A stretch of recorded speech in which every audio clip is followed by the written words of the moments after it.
ৰাজ্যৰ প্ৰধান সেনাপতি হোৱা মোৰ ভাবিয়া মই ৰাজ্যৰ বিৰাজ ভাতা হবৰ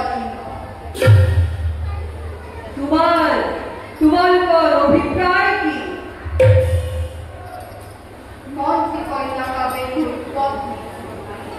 মোৰ পত্নীক লাগে ৰাজদাৰী মৰ্যাদা অপৰাধ।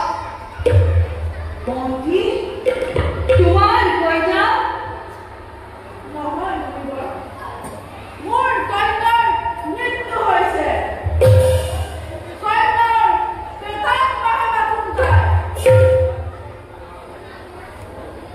মন্ত্ৰী তোমাক এতিয়া বিদায় দিছো।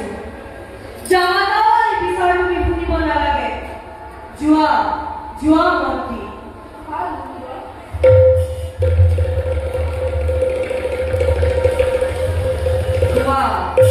কোৱা সমল তোমাৰ অভিলাষ কি? অভিলাষ মহান মূল্য অযোধ্যা ৰাজসিংহাসন আৰোহণ কৰি মোৰ পত্নীক ৰাজদাৰী মৰ্যাদাৰে বিভূষিত কৰা।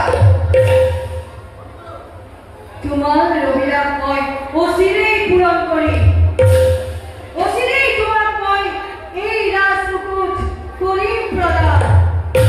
কিন্তু তাৰ আগেই তুমি মোৰ কথা মানিব লাগিব।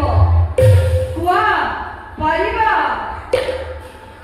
আপোনাৰ আগে নমখিৰে কৰিছো তখন। বেছ কিছুদিনৰ কাৰণে মই তোমাক এই অযোধ্যাৰ সাম্ৰাজ্য কৰিলো প্ৰদান। ঋষি মুনিসকলক উপযুক্ত সন্মান দিবা। মোৰ অনুপস্থিত যাতে ৰাজ্যৰ শ্ৰীবৃদ্ধি হয় তাৰ প্ৰতি লক্ষ্য ৰাখিবা। লোৱা এই ৰাজমুকুট মই কৰিলো প্ৰদান। জয় ৰাজা সমৰ সিংহ! জয় ৰাজা সমৰ সিংহ! জয় ৰাজা সমৰ সিংহ!